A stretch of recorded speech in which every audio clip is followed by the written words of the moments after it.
ആലപ്പുഴ ജില്ലയിലെ ദേശീയപാത 66 നിർമ്മാണം നടന്നുകൊണ്ടിരിക്കുന്ന അരൂർ തുറവൂർ ഉയരപ്പാതയുടെ ചരിത്രത്തിൽ കറുത്ത അധ്യായമായി മാറിയ സംഭവമാണ് ചന്തിരൂരിൽ പുലർച്ചെ നടന്ന കോൺക്രീറ്റ് ഗാർഡർ തകർന്നു വീണുള്ള അപകടം. പിക്കപ്പ് വാനിന്റെ ഡ്രൈവറായ ഹരിപ്പാട് പള്ളിപ്പാട് സ്വദേശി രാജേഷിന്റെ ദാരുണമായ മരണം നിർമ്മാണ കരാർ കമ്പനിയുടെയും മേൽനോട്ട ചുമതലയുള്ള അധികാരികളുടെയും കടുത്ത അനാസ്ഥയുടെ പ്രതിഫലനമായി നാട്ടുകാർ വിലയിരുത്തുന്നു.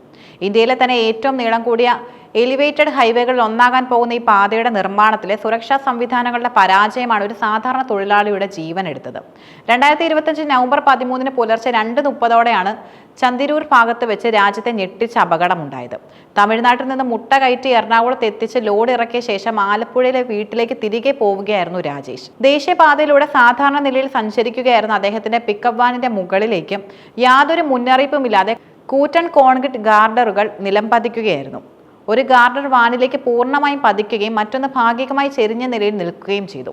32 മീറ്റർ നീളവും ഏകദേശം 80 ടണ്ണോളം ഭാരവുമുള്ള ഗാർഡറുകളുടെ ആഘാതത്തിൽ പിക്കപ്പ് വാഹനം പൂർണ്ണമായും തകർന്നുപോയി. രാജേഷ് വാഹനത്തിനുള്ളിൽ കുടുങ്ങിപ്പോവുകയും തൽക്ഷണം മരണം സംഭവിക്കുകയും ചെയ്തു. രാജേഷ് ഈ വാഹനത്തിന്റെ സ്ഥിരം ഡ്രൈവർ ആയിരുന്നില്ല എന്നതാണ് ദുരന്തത്തിന്റെ തീവ്രത വർദ്ധിപ്പിക്കുന്നത്. സ്ഥിരം ഡ്രൈവർക്ക് ചില അസൗകര്യങ്ങൾ ഉണ്ടായതിനാൽ അദ്ദേഹത്തിന് പകരക്കാരനായി വിളിക്കപ്പെട്ടതായിരുന്നു രാജേഷ്.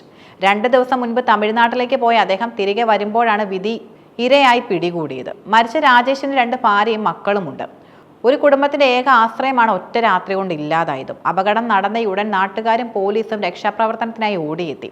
എന്നാൽ ടൺ കണക്കിന് ഭാരമുള്ള കോൺക്രീറ്റ് ഗാർഡറുകൾക്ക് അടിയിൽപ്പെട്ട വാഹനത്തിൽ നിന്ന് മൃതദേഹം പുറത്തെടുക്കുക എന്നത് ശ്രമകരമായ ദൗത്യമായിരുന്നു.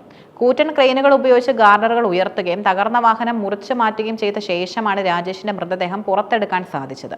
ഈ പ്രക്രിയ ഏകദേശം 3.5 മുതൽ 4 മണിക്കൂറിലധികം സമയമെടുത്തു.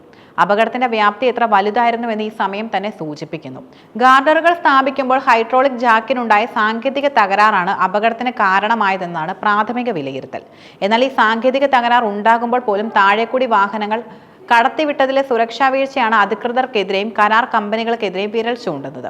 സംഭവ സ്ഥലത്തെത്തിയ നാട്ടുകാർ കടുത്ത പ്രതിഷേധമാണ് രേഖപ്പെടുത്തിയത്. ഇതൊരു ഒറ്റപ്പെട്ട സംഭവമല്ലെന്നും മുൻപും ഈ നിർമ്മാണ മേഖലയിൽ സുരക്ഷാ വീഴ്ചകൾ ഉണ്ടായിട്ടുണ്ടെന്നും അവർ പറയുന്നു. ഇതിനു മുമ്പ് തുറവൂർ ജംഗ്ഷന് സമീപം സ്കൈബീം നിലംപതിച്ചത് ഉൾപ്പെടെയുള്ള അപകടങ്ങൾ ഉണ്ടായിട്ടുണ്ട്. അന്ന് വാഹനങ്ങളോ യാത്രക്കാരോ ഇല്ലാത്തതുകൊണ്ട് മാത്രമാണ് വലിയ ദുരന്തം ഒഴിവായത്. നാട്ടുകാരുടെയും വാഹന ഉടമയുടെയും പ്രധാന ആരോപണങ്ങൾ നിരവധിയാണ്. കോൺക്രീറ്റ് ഗാർഡറുകൾ സ്ഥാപിക്കുന്നത് പോലുള്ള അതീവ അപകടകരമായ ജോലികൾ നടക്കുമ്പോൾ ദേശീയപാതയിൽ ഗതാഗതം പൂർണ്ണമായി തടയുകയോ ശക്തമായ ബാരിക്കേഡുകളും മുന്നറിയിപ്പ് ബോർഡുകളും സ്ഥാപിക്കുകയോ ചെയ്യേണ്ടത് അത്യാവശ്യമാണ്. എന്നാൽ ഇവിടെ അതൊന്നും ഉണ്ടായില്ല. അപകട സമയത്ത് വേണ്ടത്ര ഗതാഗത നിയന്ത്രണം ഏർപ്പെടുത്തിയിരുന്നില്ല. രാത്രി 12 മണി മുതൽ പുലർച്ചെ 4 മണി വരെ ഗതാഗതം പൂർണ്ണമായി നിർത്തിവെച്ച് നിർമ്മാണ പ്രവർത്തനങ്ങൾ നടത്തണമെന്ന നിർദ്ദേശം പലപ്പോഴും പാലിക്കപ്പെട്ടിരുന്നില്ല. ഈ മേഖലയിൽ നിരന്തരമായി അപകടങ്ങൾ ഉണ്ടാകുന്നുണ്ടെന്നും സുരക്ഷാ ക്രമീകരണങ്ങൾ ശക്തമാക്കണമെന്നും പ്രദേശവാസികളും ജനപ്രതിനിധികളും ജില്ലാ കളക്ടറെയും അധികാരികളെ മുൻപ് അറിയിച്ചിരുന്നതാണ്. ഈ മുന്നറിയിപ്പുകൾ അവഗണിക്കപ്പെട്ടതാണ് രാജേഷിന്റെ മരണത്തിന് കാരണമായത്. കരാർ കമ്പനിയുടെ കോർഡിനേറ്റർ ഹൈഡ്രോളിക് ജാക്കിന്റെ തകരാറാണ് അപകടത്തിന് കാരണമെന്നും അപ്രതീക്ഷിതമായ ഒരു വാഹനം നിർമ്മാണ മേഖലയിലേക്ക് പ്രവേശിച്ചതിനാലാണ് ദുരന്തം സംഭവിച്ചതെന്നും പ്രസ്താവിച്ചത് നാട്ടുകാരുടെ രോഷം വർദ്ധിപ്പിച്ചു. ഗതാഗത നിയന്ത്രണം കൃത്യമായി ഏർപ്പെടുത്തിയിരുന്നില്ല എന്നതിന് ദൃക്സാക്ഷികൾ നൽകുന്ന മൊഴികളും തെളിവാണ്. അപകടത്തെ തുടർന്ന് പൊതുമരാമത്ത് വകുപ്പ് മന്ത്രി PM മുഹമ്മദ് റിയാസ് PWC സെക്രട്ടറിയോട് ഉടൻ തന്നെ വിശദമായ അന്വേഷണ റിപ്പോർട്ട് തേടിയിട്ടുമുണ്ട്.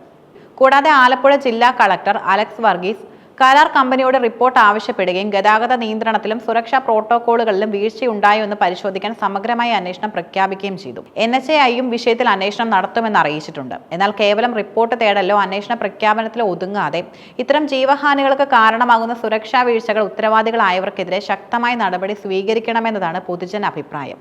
അപകടത്തെ തുടർന്ന് ദേശീയപാതയിൽ മണിക്കൂറുകളോളം ഗതാഗതം തടസ്സപ്പെട്ടു. ദീർഘദൂര യാത്രകൾക്ക് വലിയ ദുരിതമാണിത് ഉണ്ടാക്കിയത്. ദേശീയപാത 66 വീതി കൂട്ടലും ഉയരപ്പാത നിർമ്മാണവും പ്രദേശത്തെ ഗതാഗത കുരുക്കിനും ബുദ്ധിമുട്ടുകൾക്കും ഇതിനോടകം തന്നെ കാരണമാകുന്നുണ്ട്. ഇതിനിടയിലെ സുരക്ഷാ വീഴ്ചകൾ പൊതുജനത്തിന്റെ ആശങ്ക വർദ്ധിപ്പിക്കുന്നു. രാജേഷിന്റെ മരണം രാജ്യത്തെ വലിയ നിർമ്മാണ പദ്ധതികൾ നടപ്പാക്കുമ്പോൾ ഉണ്ടാകേണ്ട ജനങ്ങളുടെ സുരക്ഷാ അവകാശങ്ങളെയും കരാറുകളുടെയും അധികൃതരുടെയും ധാർമ്മിക ഉത്തരവാദിത്തത്തെയും കുറിച്ച് ഗൗരവമായി ചിന്തിക്കാൻ പ്രേരിപ്പിക്കുന്നു. അത്യാധുനിക സാങ്കേതിക വിദ്യകൾ ഉപയോഗിച്ച് നിർമ്മാണം നടക്കുമ്പോഴും അടിസ്ഥാനപരമായ സുരക്ഷാ മാനദണ്ഡങ്ങൾ പാലിക്കുന്നതിൽ ഉണ്ടാകുന്ന വീഴ്ചകളും ഗുരുതരമായ പ്രശ്നമാണ്. രാജേഷിന്റെ കുടുംബത്തിന് നീതി ലഭിക്കുന്നതിനും ഇത്തരം ദുരന്തങ്ങൾ ഇനി ഒരിക്കലും ആവർത്തിക്കാതിരിക്കുന്നതിനും ശക്തമായ നിയമ നടപടികളും നിർമ്മാണ രീതികളും സമൂലമായ മാറ്റങ്ങളും ഉണ്ടാകേണ്ടതും അത്യാവശ്യമാണ്. നഷ്ടപ്പെട്ട ഒരു ജീവൻ ഈ വലിയ പദ്ധതിയുടെ വിജയത്തിനുമേലുള്ള ഒരു ചോദ്യചിഹ്നമായി എന്നും അവശേഷിക്കും.